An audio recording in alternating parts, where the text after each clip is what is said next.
এক হাদি, এক বাংলাদেশ, এক চেতনা, এক গণজাগরণ। স্বৈরাচার হাসিনার মূল স্তম্ভে যে তরুণ বঙ্গীয়রা ফাটল ধরিয়েছিলেন, হাদি তাদের মধ্যে একজন।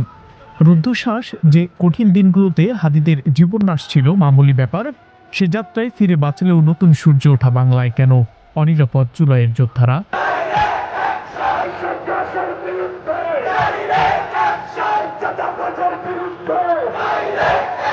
রাষ্ট্র নিরাপত্তা দিতে ব্যর্থ হলেও জুলাইয়ের একই সাথে আন্দোলন করা সহযোদ্ধারা তো নিজ ভাইয়ের লাশ দেখতে চাইবে না।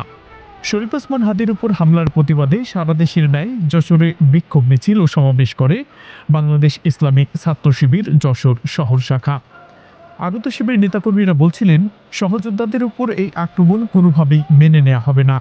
আমরা যারা জুলাইয়ের আন্দোলনে একসাথে মাঠে ছিলাম, আমাদের সম্পর্ক ভাইয়ের সম্পর্ক, সুতরাং এক ভাইকে মারলে লক্ষ ভাই মাঠে আসবে। তবে হাদিদেরকে হামলা করে কোনোভাবে আওয়ামী লীগকে আর এদেশে পুনর্গঠিত হতে দেয়া হবে না। ফ্যাসিস্টদের জানাই দিতে চায় যে বাংলার এই জমিনে আর কোনো ফ্যাসিস্টদের কোনো স্থান দেওয়া হবে না। তাদের ফ্যাসিস্ট কর্মকাণ্ডকে বাংলার মানুষ রুখে দিতে প্রস্তুত আছে সবসময়। হাদি তো আমাদের ভাই, আমরা একসাথে জুলাই আন্দোলন করেছি, আমরা একসাথে রাজপথে ছিলাম। তো আমাদের একসাথে থাকা সেই মুহূর্তটাকে সামনে রেখে আমাদের ভাইয়ের একটা ভাইয়ের উপর যেহেতু হামলা হয়েছে, সেহেতু আমরা হাজার লক্ষ ভাই আমরা আগে এসে সেই প্রতিবাদটাকে আমরা উপস্থাপন করছি।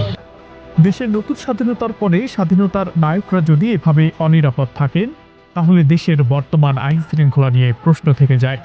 আগামী জাতীয় নির্বাচন বানচালের জন্য বড় ধরনের পরিকল্পনা নিয়েছে পতিতরা।